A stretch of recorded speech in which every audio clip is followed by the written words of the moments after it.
So for me, why am I running this session? When I start to think about technology and some of the buzzwords around digital and disruption, to me it's been very much a lot like dots floating out there. And so the question has been, how do you make sense of it? How do you all pull it together? How do we actually open up our thinking to grab the opportunity?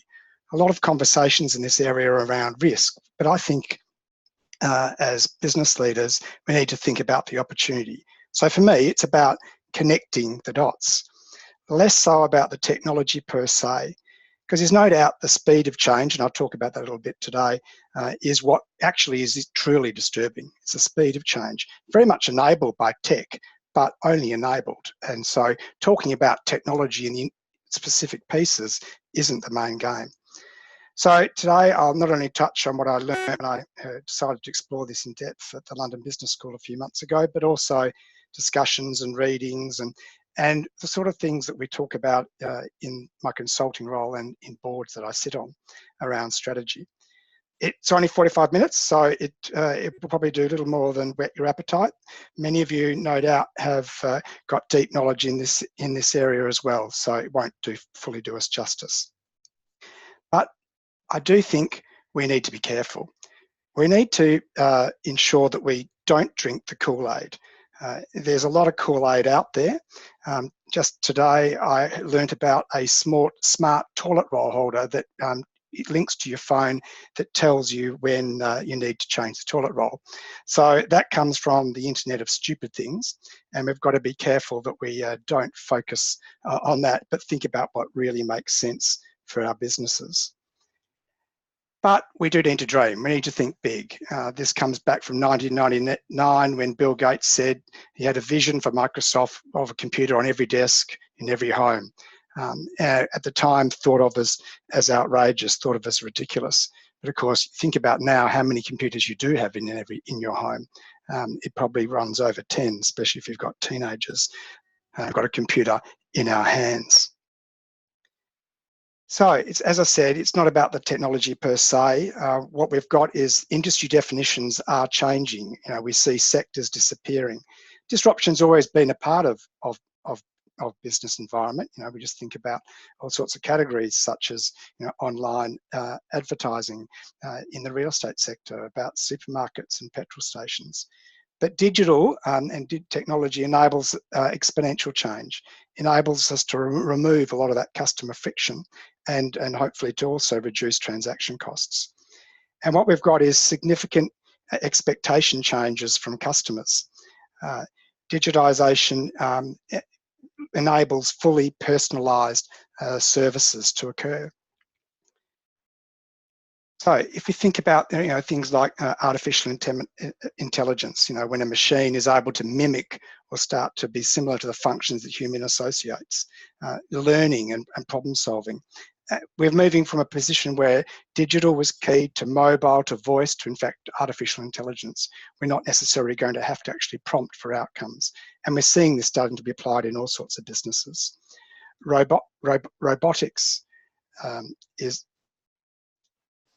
Robotics is a key one, of course, as well. And a lot of businesses are starting to apply this. What I saw in, for instance, Walmart in the States is where they're applying robotics in terms of restocking shelves together with machine learning, where in fact, and this is scary, they believe that if they applied that across their businesses, they'll be able to take 35% of their staff out. So the social consequences, I won't touch on today, but they are quite extensive. We then think about cloud computing, which no doubt a number of you have in your businesses. And you then think also about areas like big data and the ability to crunch a large amount of information and apply artificial intelligence to it means we have significantly different opportunities. Internet of Things is clearly being able to start to pull together a number of digital interfaces and tools. And I'll talk about a couple of examples on this, because when you apply these things together, when you connect them up, it is quite disruptive and provides big opportunities. As I said, big data. A lot of people talk about big data. In fact, not many are doing it. but the enablement of being able to pull all sorts of customer data from all sorts of sources, store it in the cloud, and as I said, apply artificial intelligence to us, enables exponential change.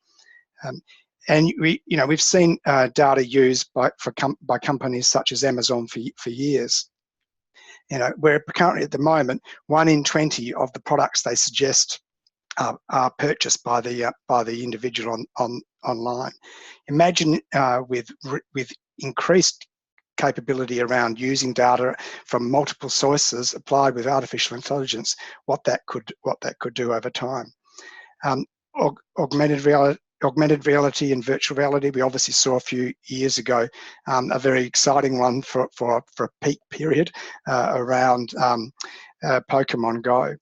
But we're now seeing, if you think about what could happen in the travel sector, and we're actually now seeing people move from communicating with text, they then communicate with photos. Video is obviously huge, but over time, experiences could be very much shared around virtual reality. I've seen it myself in organisations I've been involved with from a philanthropy perspective. We can take people on field visits from the comfort of their own chairs via virtual reality. So the opportunity to actually change the dynamic and actually bring experiences to people rather than people have to go to experiences is quite significant. Blockchain. And I'll touch on this in the end. And this is one that a small amount of knowledge is dangerous, but it really does have the potential to change the way transactions are done. It's similar to what internet has done to consumer transactions, but more on that later. And finally, the sharing economy. I think it's a misnomer to call it Uber rideshare, but the ability for assets that are underutilised to be shared in some way is already seeing industries change. And when you start to combine it, when you start to connect it with some of these other things, it's quite significant. And there are others. Obviously, 3D printing's been around for a long time. Quantum computing, where they are able to actually manipulate and understand vastly more complicated computations, could actually change the pace of could make the pace of change significantly different. With a deluge of data, we have more data than we need. What we can do, stored in the cloud with quantum computing, could change significantly how we actually look at these things. So to me, it's about a cocktail.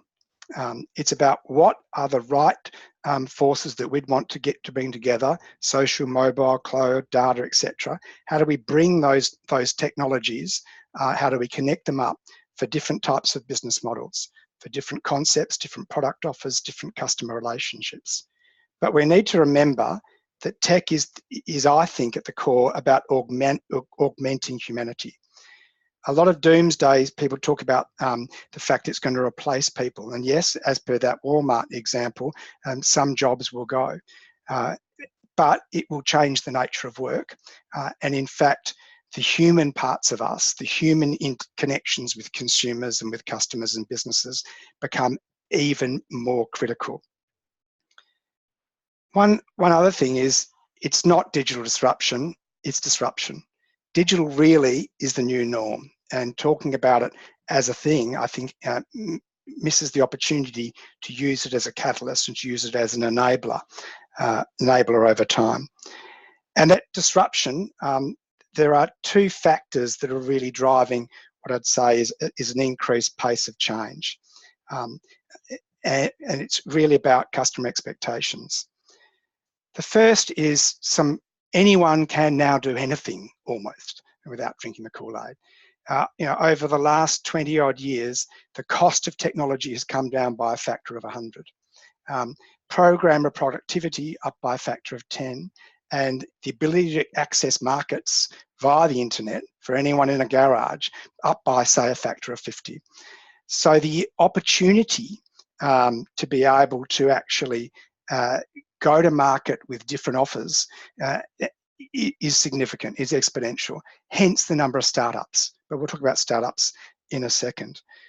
Because startups mean that anyone with a great idea can do it. But vast majority, and they say 95% of startups will fail. principally because maybe they're too narrow, or quite often they have no funding. So the trick is when established companies that are able to fund are able to apply some of the learnings and thinkings and apply some of these technologies in a customer-focused way, that's the real threat. And the question for us all in business is, what about our business? What are we doing? Yes, we have the Googles and Facebooks that obviously changed from a platform perspective, but what is it we can do in our businesses and our organisations to create shift, to actually leverage some of these changes just like a startup does? The second big issue that I think is driving the pace of change is around consumers. I'm not sure if any of you saw this from last Christmas. This is a normal child's card to say, you know, "Dear Santa, how are you? I'm good," of course. "Here is what I want for Christmas." And instead of a normal list, it was a URL to Amazon for the product that child wanted. So, you know, this is a generation that those currently under 10 will be the first generation to live beyond 100. They are so-called digital natives. Their ability to understand and deal with the world in a vastly different way is significantly changed. So with capability in terms of what technology and platforms and the internet's enabled us to do, together with a different consumer expectation, means we're moving very much from a linear world to an exponential one. And we can already see it in some instances, in some businesses over time. You know, we saw, you know, Moore's law, you know, doubling every 12 to 18 months of transistors per square inch. In fact, potentially coming to end, but being replaced by other ways of creating change and providing capability and capacity. So what's happening in many categories is we're seeing the unbundling and then the rebundling. This is an example of a bank in the UK, just taking their website, of all the startups, small businesses, divisions of larger businesses that are picking small and discrete customer needs, focusing very clearly on identifying something that they believe they can deliver better than anyone else. Now, as I said, 95% of startups will fail, but it's back to that anyone can. Easy to do, easy to unpack. And they will, in some instances, succeed, but they also provide an opportunity for established companies to take a similar mindset. What can you unpack in your customer journey to do significantly different, connecting some of these technologies together? Which then brings me to the issue of pipeline businesses versus platform businesses. And what does that mean? Well, a pipeline business is a traditional business. 98% of businesses today, where they typically control the majority of resources in and out of the business, supply and customer. They're very much about then optimizing their internal value chain, how they turn inputs into outputs, and they focus on a specific customer or set of customers' values or value for them. Then from a platform business is something quite different, and it's around orchestrating resources. They facilitate it externally, and they look at the total value of an ecosystem that surrounds a customer. And it's this concept of ecosystem that is quite different. Because in an ecosystem, it is all about the interaction, that external interaction or internal interaction around consumers, producers, and developers. And I'll take you through 3 different examples of that that I've seen recently, some of which you know, some you may not. So this is very different from a traditional business, and it's not as black and white as that. But I think the question for us all is to think about we're not all going to be Googles or Facebooks or Amazons, but what can we learn from them in terms of being the ecosystem? Sometimes this area diverts attention when people talk about this. Yes, they're important, and they're big platform businesses, quite controlled platform businesses, mind you, of their own. But the question is, what are we going to do around ecosystems? Is this an opportunity for us? Now, the characteristics of an ecosystem in a natural world is obviously, you know, they depend on each other. There's mutual dependence. They're finely balanced, and of course, they do change quite sensitively to the environment and to new inputs and outputs. Now, ecosystems are not a new thing. If you compare, you know, BlackBerry versus Apple in the early days, Apple was very much an ecosystem. They were a closed one. All built around its own platform. It then added more and more modular pieces as it grew. You know, there were mutual interdependencies between it. Interestingly, they had a very closed ecosystem initially until they found people trying to, you know, hacking and actually developing apps to go onto their operating system on their phones, and they tried to close it down. But they then realized, in fact, if they opened it up, not only could they enhance the value of the ecosystem around the consumer and increase customer value and interaction, they actually could make a very nice clip on the way through, as they do. So obviously, as a big platform business, their ecosystem is, yes, controlled, but now is much more open than from before. So 3 examples I'll take you through. One where they've built out from an existing singular category and built an ecosystem around it. One that's a completely new platform, and one's a bit of a mix of a new and reshaped in the B2B market. This one is a business called Nest, which many of you heard. A startup that was bought by Google and is now part of the Google piece, and obviously started as a very you know, competitor as a thermostat, competitor to Honeywell, which was the big player in that market. But obviously Google have a lot of data. They have a lot of information, and they're able to actually apply that really, really well. And if you look at their ecosystem today, it's something quite different, and it's growing. The thermostat links into cameras and sensors, into doorbells, to alarms, to locks, to smoke and alarm, and even now into Google Home Mini. You know, quite an expanding ecosystem built around the Internet of Things, interoperability amongst the different modules, mobile controlled, and using data of the consumer.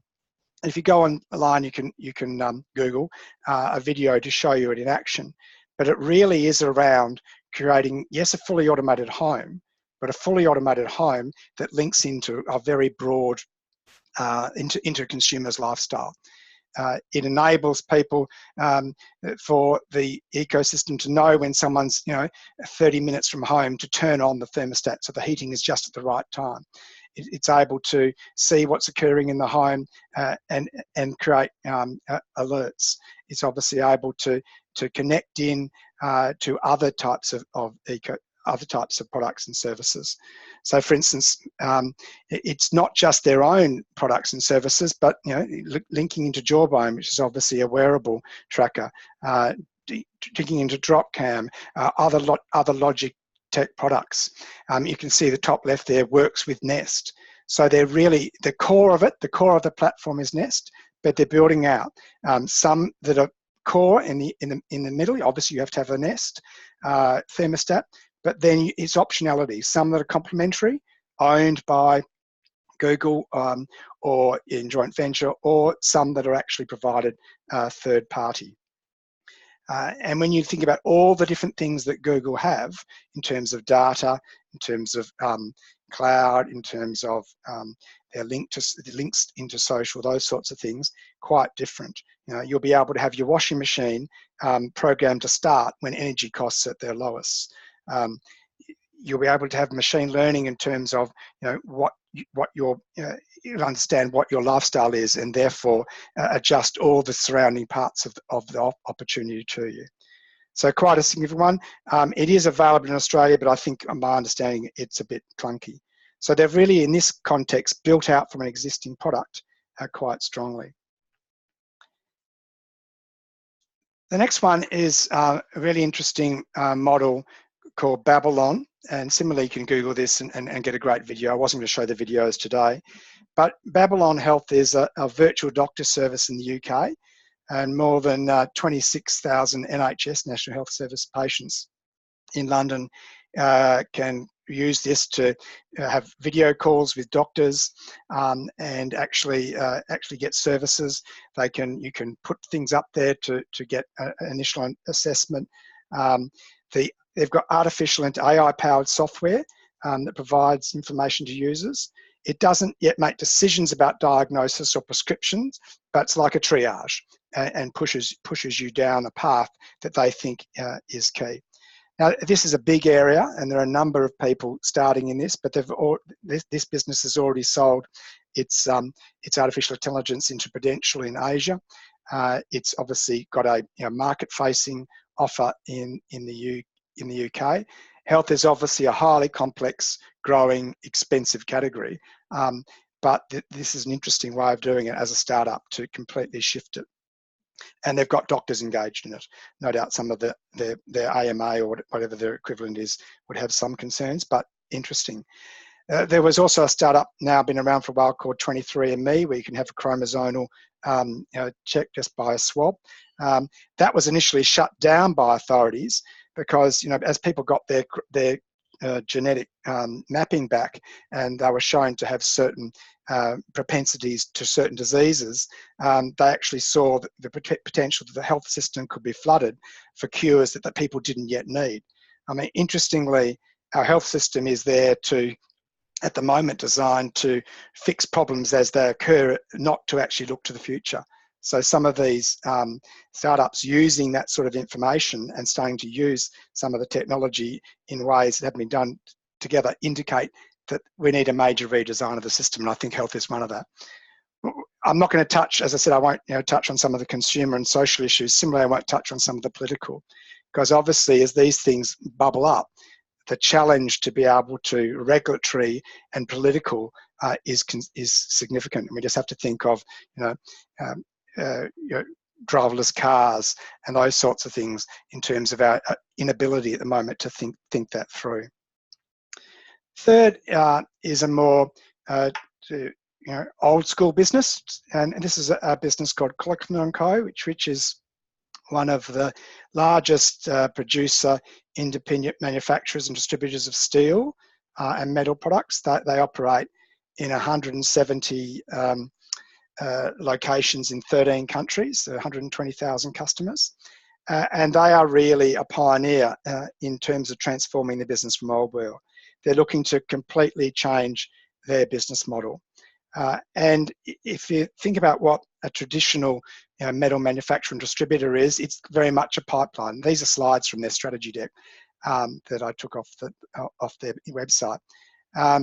And it's very linear. They have suppliers, they have stock holdings, they manufacture themselves and with others, and they go to customers. A very pipeline business. So they're actually changing their business in three key directions, utilising a different way to market, thinking platform, but also thinking digitization and efficiency. So they're currently in the bottom left. They're a traditional linear physical business. So like many businesses, though, they're looking, if you go to top left, they're looking to digitize their business. How can they take inefficiency? How can they take friction out of both the supply and the customer part of the equation? Top left. Top right, which I'll come back to in a minute, they're actually then opening up and actually positioning as an industry platform. They're catalyzing their own ecosystem to include all their competitors, all their customers, and in fact, anyone that wants access it. And then within that, they're building a new business to actually fulfill beyond fulfilling for their own customers. So next slide is very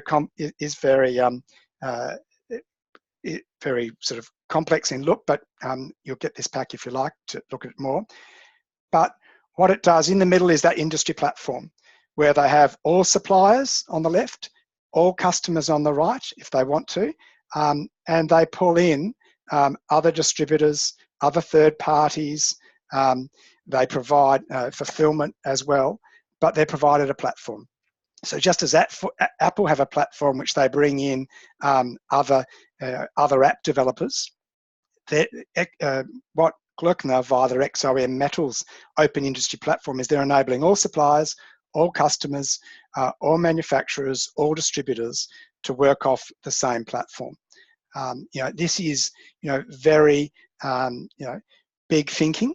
They obviously want to be the leader in changing from a linear business to a platform business, or at least a large part of their business being a platform business, but also just digitalization and also fulfillment. So quite a significant shift in how they operate, using data, using having it in the cloud, being able to create sensors at different points in the supply chain, using artificial intelligence to be able to create live, real-time, intelligent auctions for customers to pick the product they need, and robotics in their fulfillment. So quite a complex part, but extremely ambitious for them. And I'll be interested to watch it. So quite often we talk in this category around what's happening consumers. We all think about Google and Apple, and if you're in China, about Alibaba and Tencent and some of the others. But it's interesting to see this in the B2B market, and we'll be watching it with interest. So though, just because you're big doesn't mean you can make it. And I think this is the question. The answer for every company, certainly smaller companies, but even big companies, isn't that you need, you can or should do it yourself. So this was the fuel ecosystem that Nike tried to create, where they put a number of different apps and things in your shoe and health trackers, etc. But it was a closed ecosystem. It was all around products by Nike only, and it failed. In fact, it's almost impossible to find this on the web. I had to go quite wide to find this. So they killed this a little while ago. So even a Nike, with all its resources, its thinking and its strong brand, can't do it. Which then brings me to the questions I think we need to think about. And if we were running a workshop today, we'd open up and have a broader conversation. But the issue is, what ecosystem are you part of now? You are part of some ecosystem, albeit it may not be connected, it may not be digitized, it may have a lot of customer friction. So how can you think about an ecosystem to be able to enable your product to be embedded in a broader set of needs? And that's what ecosystems do. They embed your product in a broader set of needs. But you need to have, and this is where I think Nike failed, one or two killer features, applications, needs being met that create momentum, that create virtuous circles over time. The question is, should you build like Gluckner have done with XOM platform? Should you catalyze, bring together a group of people, or is there something you should join, or a combination of them? I truly believe that ecosystems are going to be a key business model of the future. They are already in a number of areas, but it requires us to think very differently about control.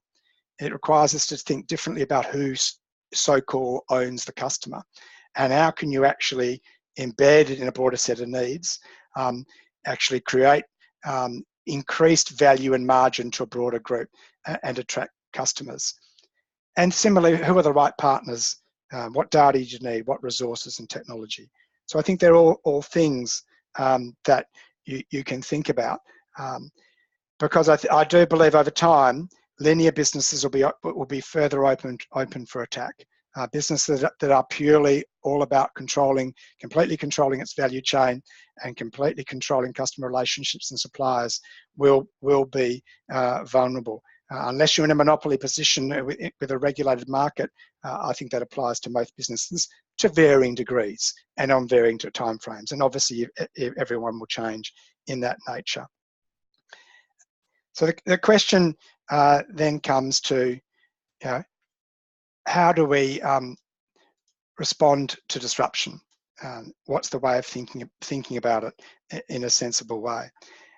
Earlier this year, there was an innovation summit. Deloitte with Financial Review had a number of speakers, And what speakers like Bill Ferris from Innovation and Science Australia and Larry Marshall from the CSIRO indicated that as a country, speaking to the Australians here, we were behind in a number of areas.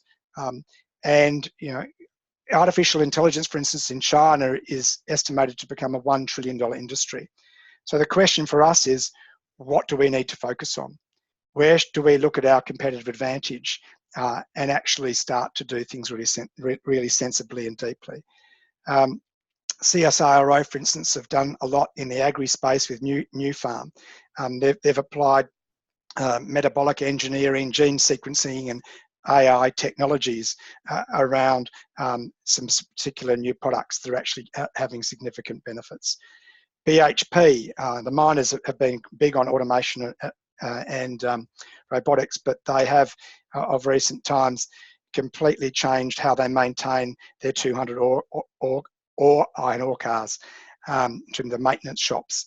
What was a very physical, male-dominated activity has now been changed with artificial intelligence, automation, robotics, where you don't need strength to actually involve yourself. So what was a 5% female workforce for BHP's maintenance in 12 months went to 30% female, and therefore opened up a very different view because the mindset changed, and in that instance the physical need changed as well. So there are pockets happening.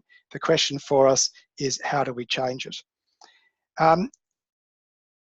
One of the recommendations I'd give you as reading around this is this book, The Day After Tomorrow, by Peter Hinson. And he was a speaker at the London Business School. He runs his own consultancy, speaker at MIT, lecturer at MIT and London Business School, runs Silicon Valley and other such courses and things. So really interesting person. He after leaving us, he was off to consult to Google. So this is a really great read, and it raises a lot of questions. But his model, The Day After Tomorrow, is really around this. It's around how much time and attention and budget do we spend on today versus the next day versus really the day after tomorrow. And what we're talking about here really is the day after tomorrow. And we quite often think we may be thinking out in the future, but in fact, we may just be talking about today and tomorrow. Interesting side story on this is he was in Australia presenting to an automotive company on this, and the president came up to him and said, "Thank you, Mr. Hinson. Fantastic workshop, got a lot out of it, but your model is wrong." Which you can imagine to a consultant like that was a little devastating. And he said, "You've forgotten about the biggest bar of all, and that is the shit of yesterday. The stuff that large businesses are sucked into time and time again that creates negative value."